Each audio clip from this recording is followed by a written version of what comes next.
Hello, beautiful, amazing, fantastic world, and you, beautiful, magnificent, amazing, wonderful individual.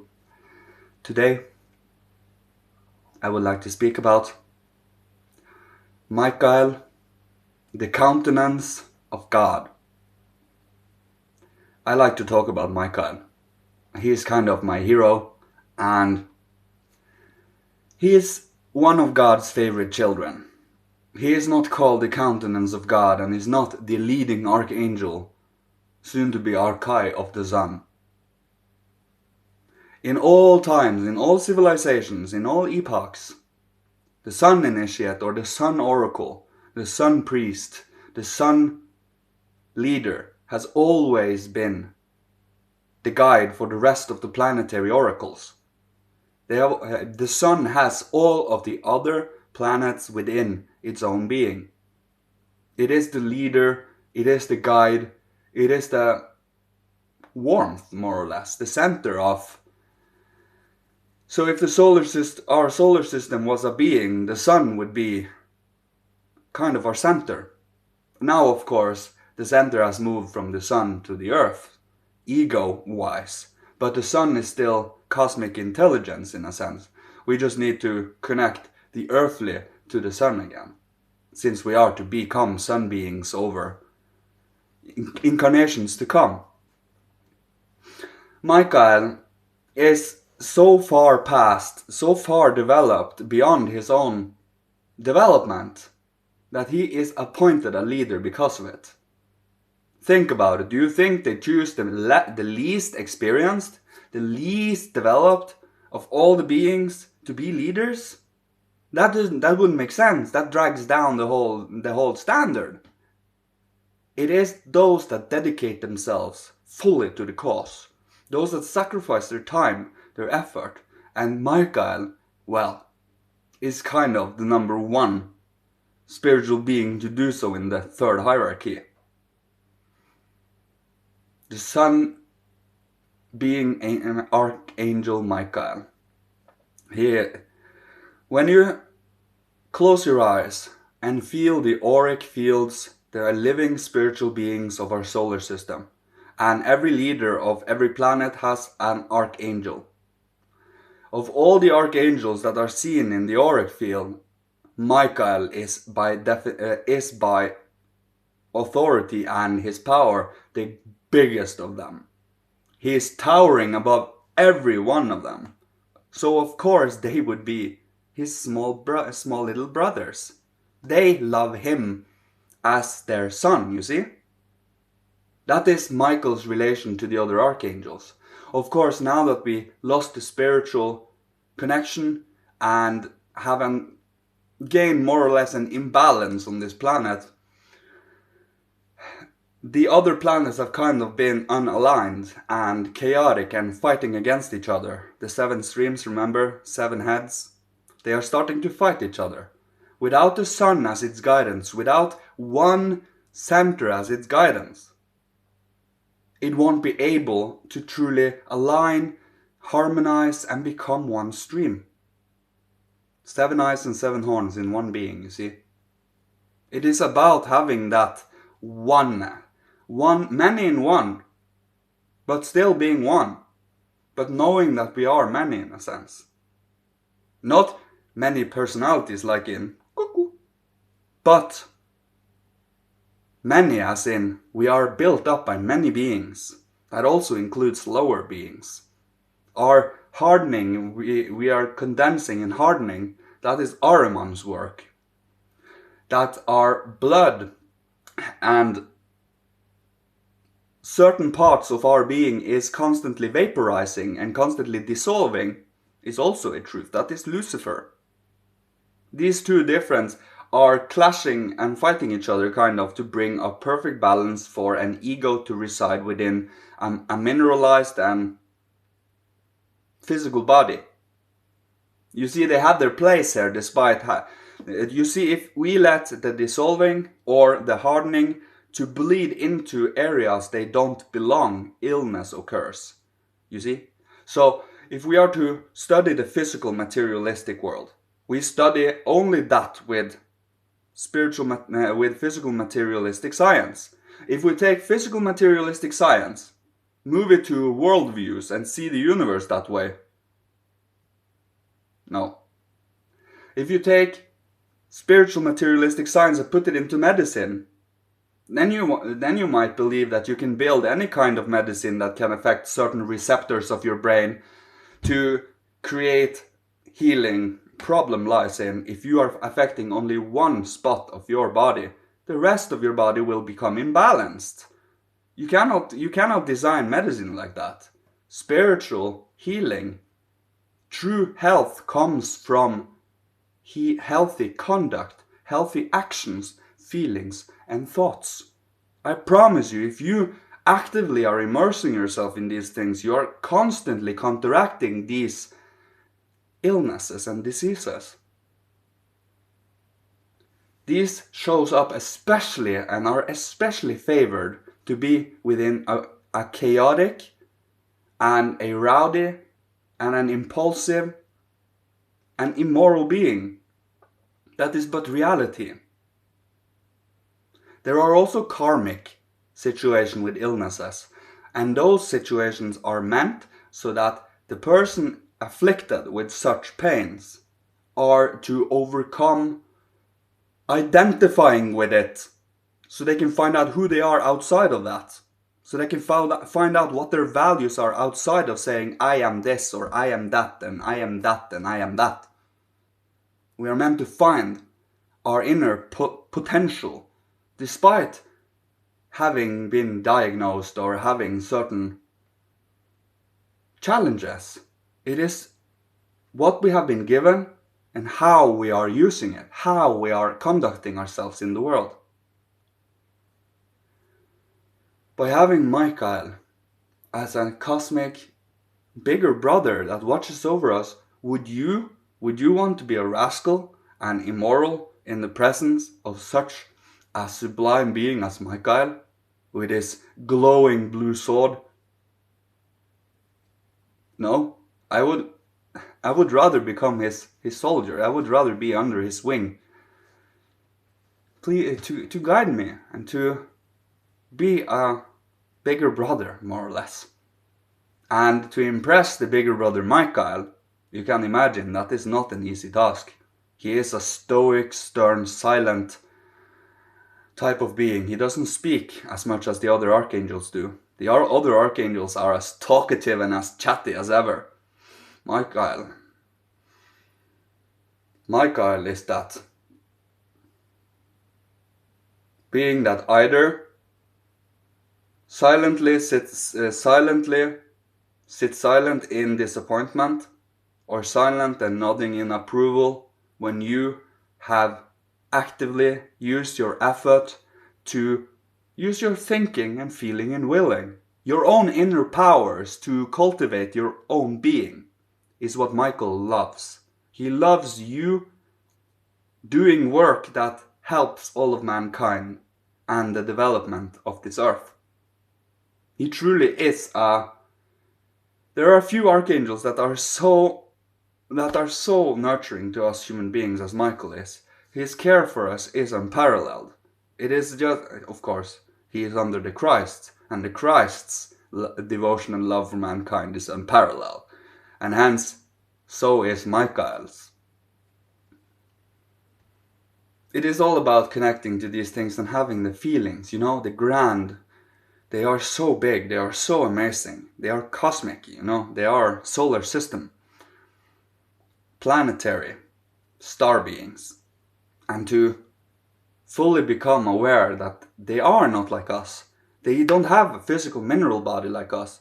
Their lowest being is the etheric body. It is the life body. So they don't have this physical thing dragging with them. They are using their inner faculties to move within their own inner spiritual bodies.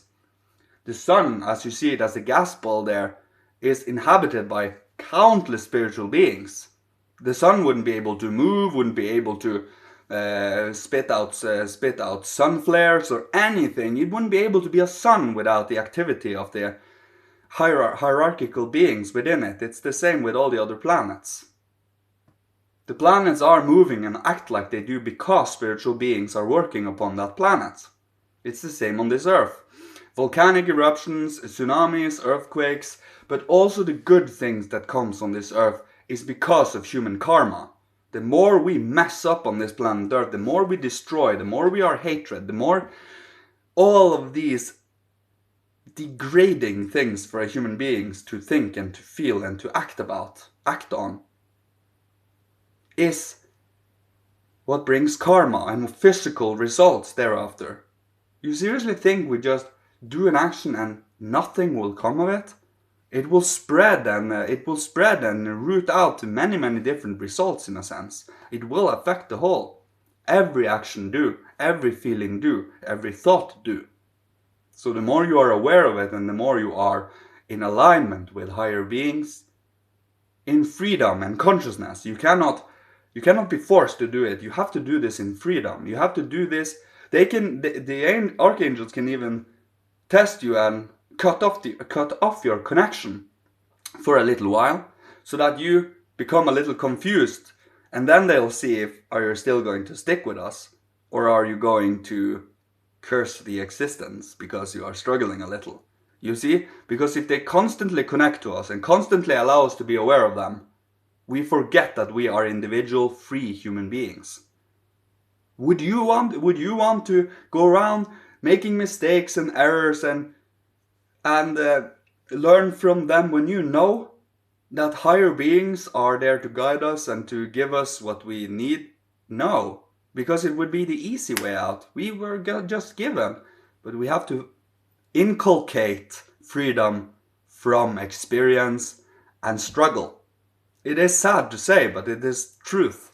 And that strength you have built through uncomfortable situations in life will stick with you. It will be second nature to you. You have gone through it, you have felt it, you have observed it and, well, reflected upon the whole situation, that being, that person, everything. So the next time if something similar occur, you behave differently. You act differently because you become aware that, hey, I have worked upon this. I can do this differently. The impulses are not so strong that you cannot fight against it, that you have to react. It is not a reality. If you have to react, the truth of the matter is, the willpower is lacking. The power of inner stability and centeredness is lacking. Your ego flew out of yourself and you became... You see, you know that. You can also go the opposite way, completely close yourself off and not listen to anyone or anything. These are two different beings. The super chaotic and the overly drying up or orderly. So, being in the middle there is the perfect Christ balance. That is how you stick to the center. That is, the center is where the hierarchy resides.